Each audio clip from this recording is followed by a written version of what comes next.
began around March 2024, and this is just about the time I started the most important exams of my life, my A-levels.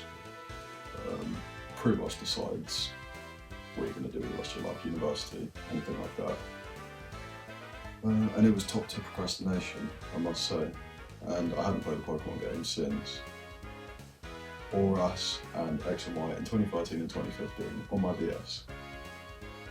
And might I say, Black and White was easily my favourite game of all time. Easily the art style, anything like that, but we'll get onto that when it comes. But I did complete both X and Y because I was a little fucking silver spoon nepo baby, getting everything I wanted on my little fucking Nintendo 3DS.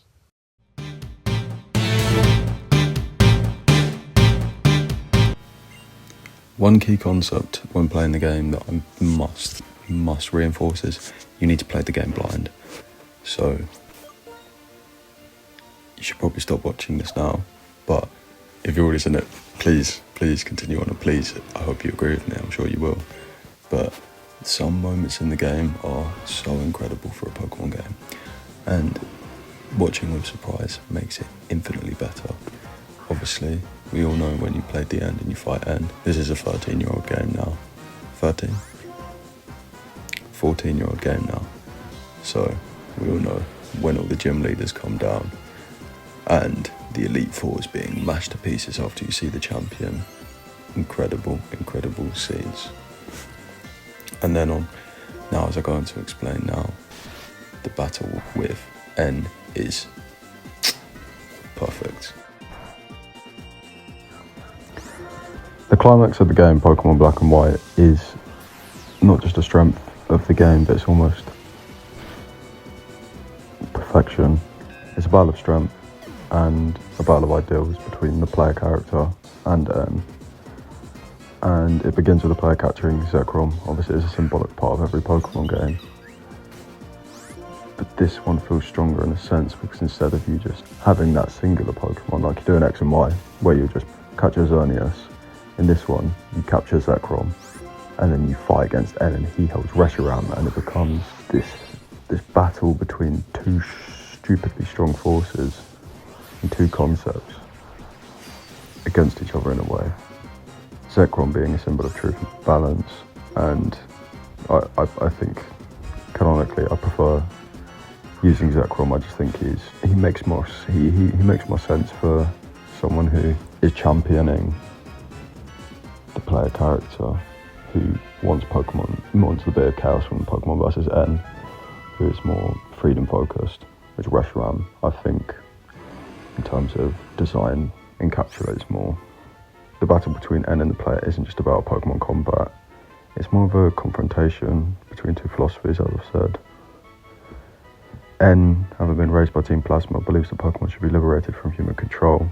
He sees the bond between humans and Pokemon as unnatural and oppressive, whilst the player character, alongside Zekrom, so they're now enforced by this legendary Pokemon, stands for unity, with Pokemon working together, fighting gyms. That's what you do throughout the whole game, and it shows that they can achieve great things together versus N, who's purely, that's why he uses every different Pokemon throughout the whole game.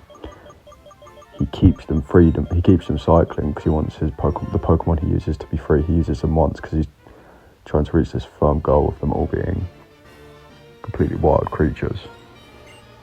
And the battle isn't just epic, it's a representation of the larger themes of the Pokemon Black and White game, where it's tension between ideals, reality, freedom and partnership, and it's fully explored within this battle. As N reveals a surprise twist, the Zekrom, the very Pokemon the player caught, is a symbol of truth and balance. It deepens the conflict.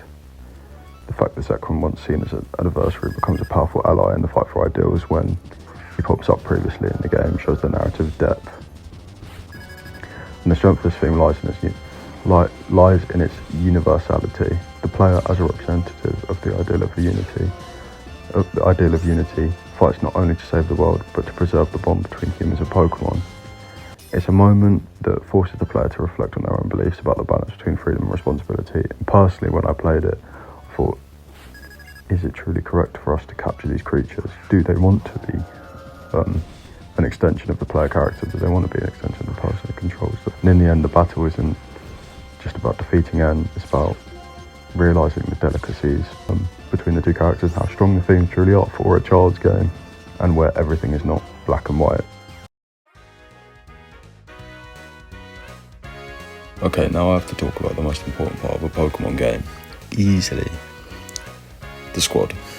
Now the game is so incredibly unique in the fact that it has around 150 Pokemon that are completely brand new, nothing from old Dexers, and it makes the game really fresh and new in a way, like especially when I played it, because I played X and Y, which is the least original Dex. And then I went into this, and it was weird, but you gravitate to a lot of strong choices. Your originals, your fires, your waters. First thing I want to say is, I used Mushana throughout the whole game. Absolutely terrible. Just not enjoyable to use. Starter-wise, I went for Superior. I watched the X and Y anime series as a kid. Superior is fucking cool. It's just a strictly cool looking Pokemon, and that is what I choose my starter on, and I will die on that hill.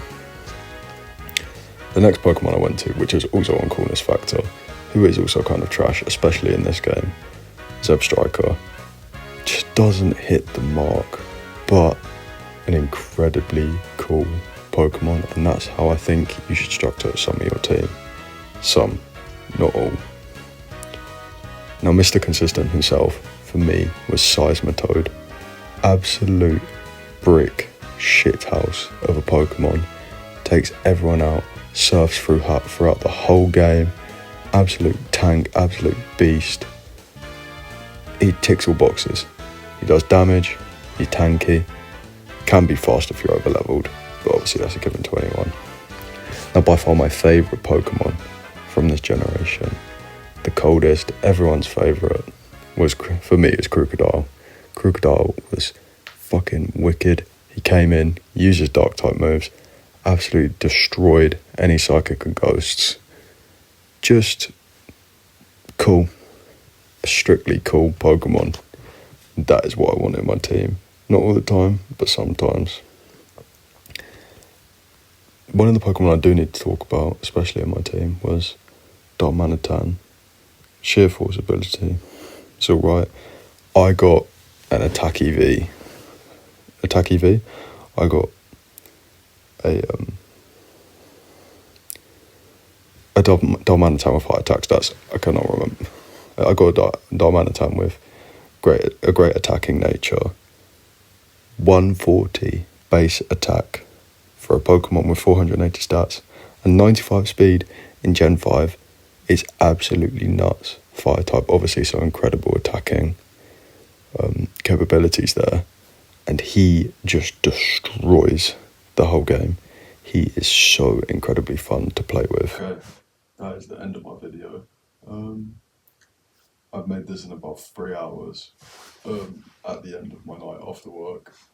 I have no idea if it's good or not. I've tried my absolute hardest to edit it well and make it engaging, make it something people want to watch, something I would want to watch.